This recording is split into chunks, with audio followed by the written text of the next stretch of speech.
Obviously, most of us know that Egypt's in Africa, and that's got some of the most advanced architecture or building construction in the world, and it has a long history, over 5,000 years, maybe even longer. And we know that some of the buildings and some of the temples, well, temples are buildings, but you know what I mean, they have types of constructions and materials that to this very day they find it difficult to find out what tools they were using. I mean, the mainstream historians would say the Egyptians used copper chisels and things like that, but we know that the materials that they used were so hard. It would take like a diamond drill to cut through some of those things. They've even found holes perfectly drilled in stone where they found these stones were, I think the stones were going to be used, and then they've left it as waste, and it's just there, and they found it perfectly drilled holes in it. So we see from the continent of Africa, that's the most advanced, the land of Cam. In the Bible they say land of Ham. These are people of colour that were part of the African culture. The culture of Egypt is more closer to other African cultures than, say, to the other cultures like Mediterranean culture or Middle Eastern culture, you know what I'm saying? Anyway, that's just a little talk about Egypt, but what I'm saying, an overview of architecture in Africa and construction. The reason I'm doing this is because the world tends to sort of overlook African construction, especially before the pre-colonial, you know, before colonials, before the Europeans came there. We tend to have a understanding that Africans didn't really build; they just built mud huts, and that was as far as it went. But if we go down a little bit on the map from say we leave Egypt, we see that the Nubians had smaller pyramids, but nevertheless they constructed using stone. They had a level of architecture, a level of skills that belonged to them. We also they built temples also, and different constructions. But there's different things. But we go further down, so we go to Ethiopia. Ethiopia has very high level of skills. You've got buildings made from solid rock, churches built from solid rock. I mean, how much more skills do you need for that? You need a lot of skills. African people, like any other nation, did develop a level of skill. Skills develop because there's a necessity for it. That's how humans evolve. And anyway, we have the churches in Ethiopia, built from solid rock. We also have Kilwa, which is in East Africa. I don't know the exact location.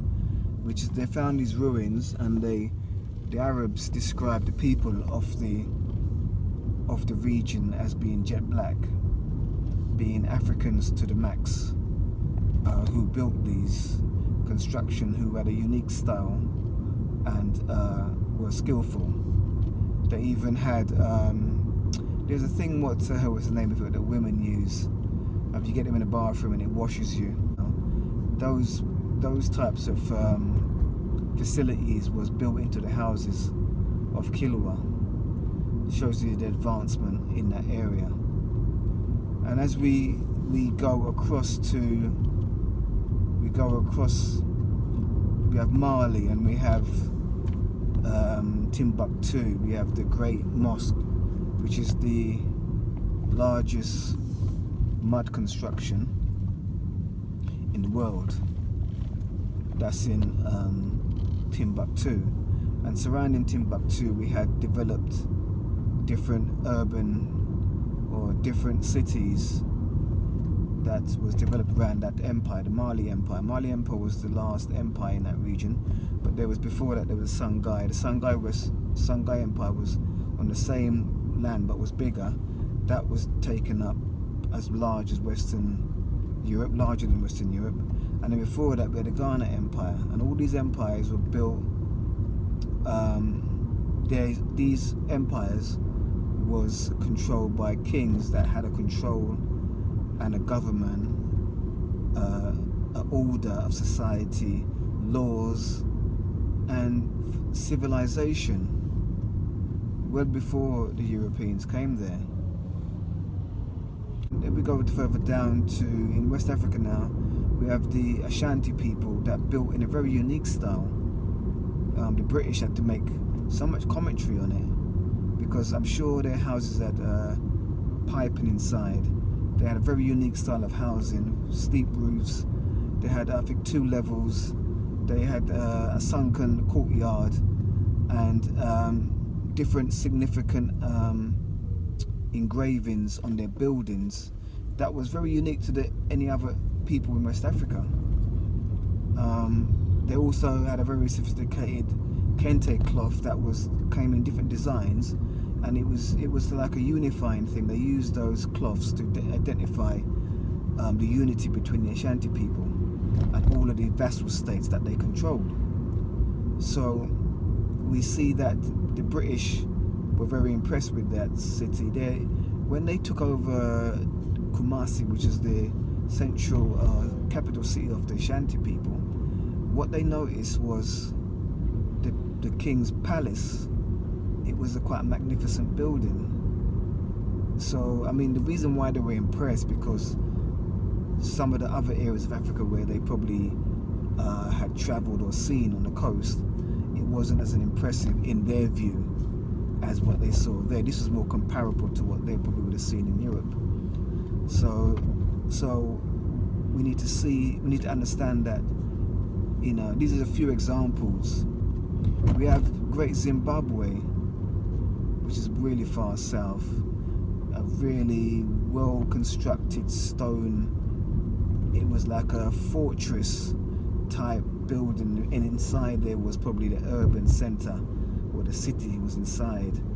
That was found, and when that was found by some German person, they was trying to say that the Africans that lived in the area didn't build it. It must be built by King Solomon. King Solomon is so far from there, or it's built by some Venetians. They was trying to take away their glory from the African builders.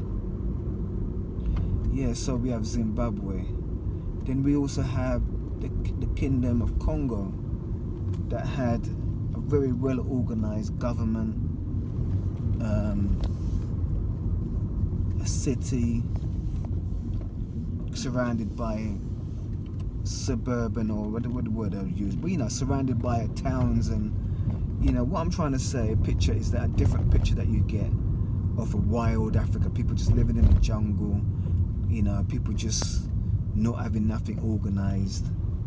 You know, it's you get the impression that only Europe and Asia was organized, but Africa had their facility, had their way of governing.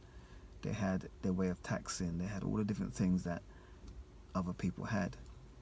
Then we go to Benin, which was in now part of Nigeria, but Benin was a city-state, and Benin was commented by a Dutchman that visited there in 1600s, and what he noticed was the level of civility there, the police that protected the city, like security or whatever you want to call it.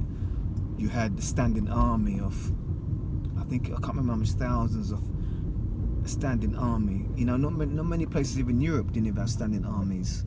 A standing army means to say that your army is always there, ready.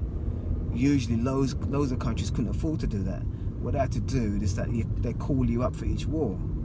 Any war they had, they call you up. But having a standing army shows you the level of your society. So they had that, and they had, as I said, city, the Great Benin City, constructed. The guy even drawed it just to show other Dutch people from Netherlands what it was like. So these are a few examples. There's more. One other thing, I think the Benin had a wall that was surrounding it. The material that they used to build it, the amount of material and the height of it, was actually more materials than they used to build the Great Wall of China, and that was constructed around Benin. So we see there were some big projects going on in Africa. These are different time periods. I haven't given you the time periods, but this is just to give you a general outline and to allow you to have a different view. But not only that, to go and research this thing even further.